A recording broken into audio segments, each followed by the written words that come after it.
Hey guys, welcome to another video of the BT-50 build. This one should be a nice and quick one. I'm just going to do some bash plates. So I've gone and ordered some Bushskinz 6mm alloy. Now the reason I've gone for aluminium is for the weight savings that it offers. I've gone for the full kit from the front all the way through underneath the transmission and underneath the transfer as well. The kit uses existing holes in the chassis. It does come with some bolts. We'll go through everything. So this part of the build definitely falls under protection or bushproofing. So it's extra important for me at the moment because I don't have a 2-inch lift yet, and I'm only running 265/65 17 tyres. The car doesn't have a lot of clearance, so getting the bash plates on early is pretty important to me because it will protect that underside. So I'll put the prices up now. I think from memory it was about $900 for the full kit for the Ford Ranger, which is the Mazda BT-50 going back to 2015. I have had some bumps on the factory bash plates and they don't fill me with a lot of confidence. I definitely want to get these on. So we'll go through the process of how you get them on. I'll weigh them and I'll weigh the factory plates and we'll see how much weight we've added to the car. So there's a few different offerings for bash plates. You don't have to do the full run of the car through to the transfer case. I thought while I was doing it, I'll just protect the whole thing. I'd hate to regret it later.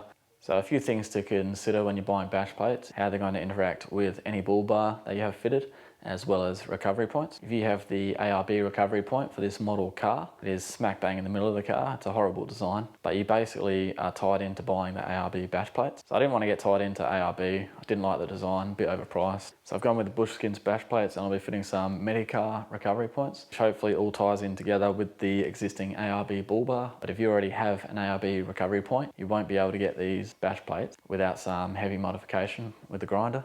So my second choice after Bushskinz would have been custom off-road. I was considering going with a 3mm stainless steel. 4mm was a bit too heavy for me. 3mm for me was a decent weight, good price, and that would have been my second choice. Alright guys, so I got everything on the scales here. 23.8 kilos. So we'll just minus whatever we take out of the car, and whatever bolts we don't use we'll put in that bag so the weights are the same.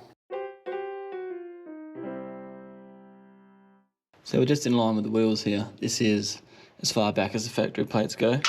And we just got two 15mm here. So I'm going to remove these without the car jacked up, but I'll probably jack it up because it's a bit tight under here. So two 15s at the back here. Now just further along, we've got another two 15s. There's one here and one here.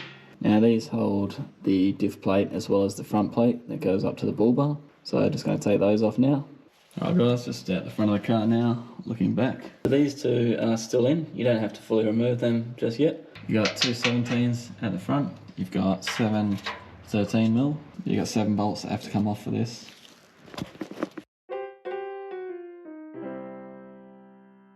So I've just laid out all the guards here, so you might be able to get a better idea of how they fit under the car, just in case the camera footage isn't so good under the car. Transfer case, transmission, front sump, and then the front guard.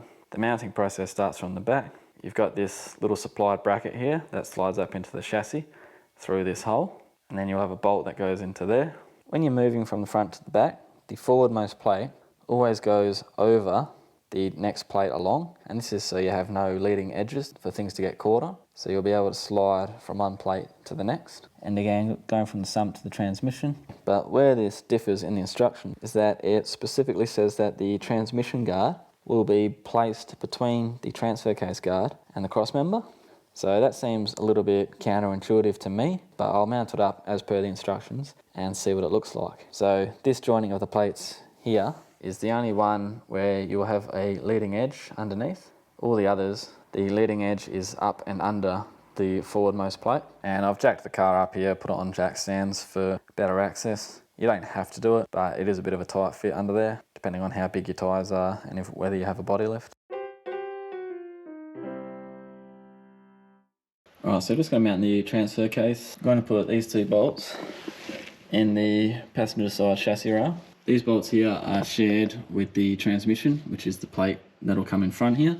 Now everything I'm just doing hand tight as well. I'm not going to tighten anything up. So once everything's in loosely, I'll take the bolts out one at a time, put Loctite on, and then I'll do them up properly with a socket set. So passenger side chassis rail, these are in loose. I have put one in the front just to hold it, so all the weight's not on here.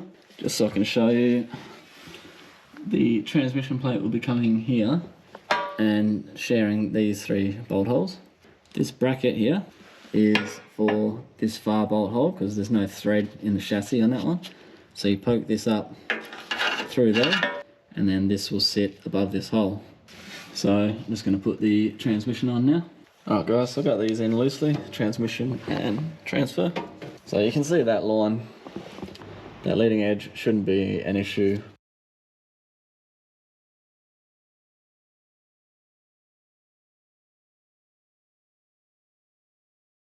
Because of the way the transmission case bends up towards it at the end there.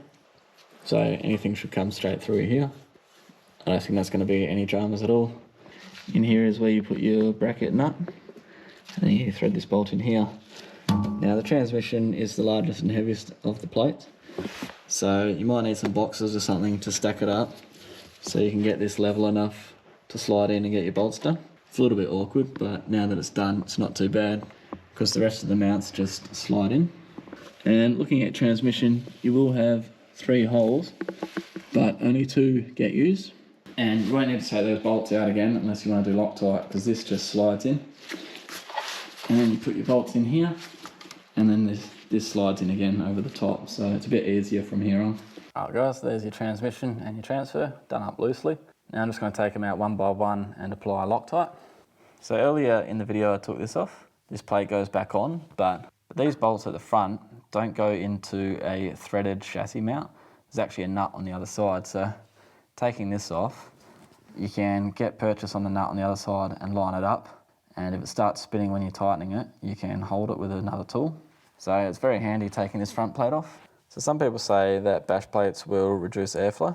I don't think that's the case at all, because up here is your radiator and this plate has heaps of holes on it. I don't think airflow is going to be an issue at all. This little lizard here is pretty cool. Apparently the apprentices cut this out with a Stanley knife. It takes them about 4 years and that's the end of their apprenticeship. I'm going to put the plate back in up here. Then I'm going to weigh the plates that were removed, as well as the bolts that we're no longer using, because the Bushskinz kit came with all new bolts. Okay, so here's the 2 factory plates we removed with the bolts that came out and the same bags that we weighed before, just to keep everything even. So weight removed from the car is 6.6 kg.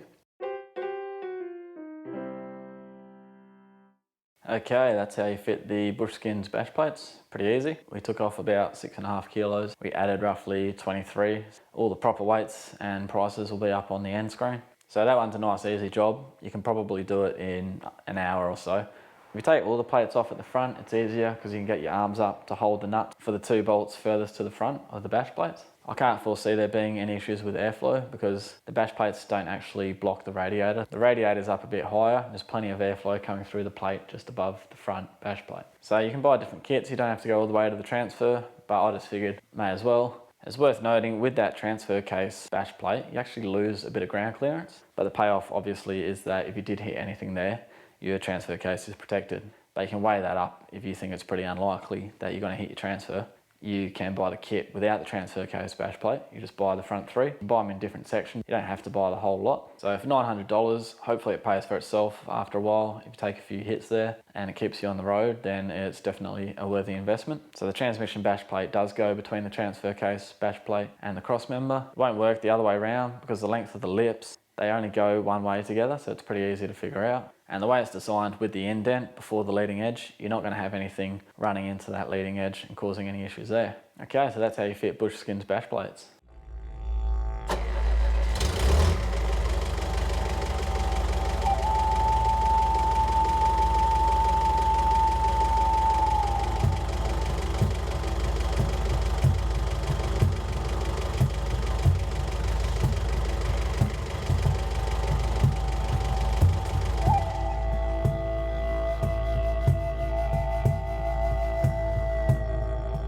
That's not going to be in the video anyway.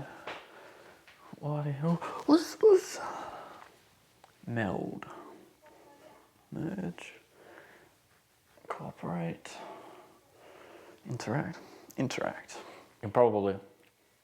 The front fit Bushskinz bash. Tongue twister. Bushskinz bash plates. Bushskinz bash plates. Bushskinz bash plates. Bushskinz bash plates. Bushskinz bash plates. Anyway, I'm done.